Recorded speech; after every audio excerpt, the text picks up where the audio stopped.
Hello everyone, welcome to another lab for software design. Today we'll be talking about the decorator design pattern. So let's look at the design context again. We'll be baking cakes in this lab, however then in code form.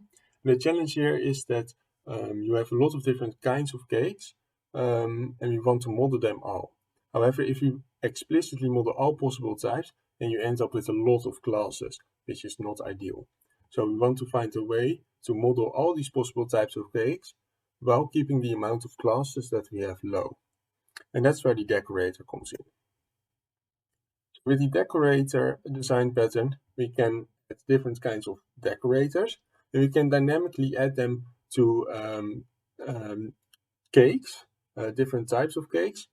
And by making different combinations of decorators, adding those combinations to cakes, we can model all possible cakes while keeping the amount of classes small. So you only need, for every kind of option you have on a cake, you only need one decorator. You can combine these decorators together to get a lot of different types of cakes.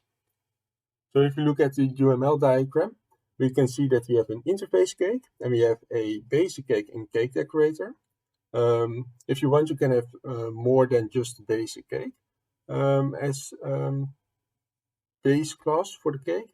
However, for this example, one cake will suffice. And for the cake decorators, you can see that we have two different decorators. We have frosting for the cake and we have sprinkles for the cake.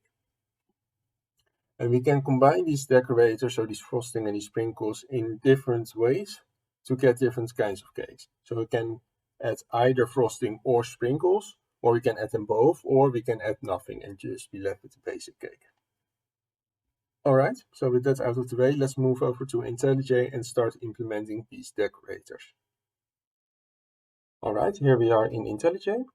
So I've already set up the basic skeleton. So as you can see, we have a cake interface, we have our basic cake and our cake decorator. And we have two types of decorators, so the frosting decorator and sprinkles decorator. However, these are empty for now, so that's what we'll be implementing next. So as it currently stands, you can only create a basic cake and you can't add anything to it. So you can't add a frosting decorator, you can't add a sprinkles decorator. You can't add anything. So each cake has an info method, which just returns some basic info about the cake.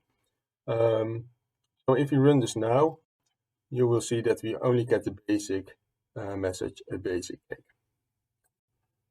Alright, so now we want to implement our decorator. So we'll start with the cake decorator. And the cake decorator is a type of cake. That means that that ensures that we can use it everywhere where a cake is expected as well. Now, for the cake decorator, we first want to make a constructor, the cake decorator, which takes in a cake. And we want to assign this cake to some kind of field. So I create a field, cake, with the name cake. And we'll assign that to this one. And this cake we will be using for our base message. So what I'm also going to do here is I'm going to override the getInfo method, and that will return the info from this cake. So what we've basically done is we have modeled the cake, this cake decorator again. And so this getInfo will just return the info from the cake. So since we only have the basic cake, this will always be a basic cake.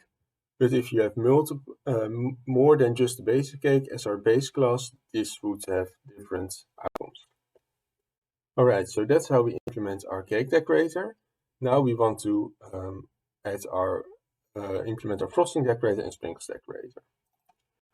So for frosting decorator, we first want to extend our cake decorator, since it is a type of cake decorator. And IntelliJ will already tell us what we need to do. We need a constructor. And we will also want to implement the getInfo over here. So what we're going to do for this getInfo, we want the info from the cake, but we also want to add our own message to it. So we'll say with frosting. So what this would end up doing is that if you have a basic cake and we also have frosting, it will say a basic cake with frosting. And that's actually all there is that we need to do for this frosting decorator. So we can move over to the sprinkles decorator, which is very similar. So we also make this extend the cake decorator. We add the constructor that's necessary. And again, we implement our get info. And we're now going to say with sprinkles. So instead of frosting, this time it's sprinkles. That is actually all we need to do to implement our decorators. So what does this achieve? Well, if we go back to our main class, what we can now do is we can add frosting or sprinkles or both to this cake. So how do we do this? Well, we create a new frosting decorator and we pass this basic cake to this frosting decorator. What we now have is a basic cake with frosting on top of it. So if I now run this, you can see that the cake info shows a basic cake with frosting. So this info now takes the info from the basic cake and the info from the frosting decorator, which are now combined, and that's what's being printed.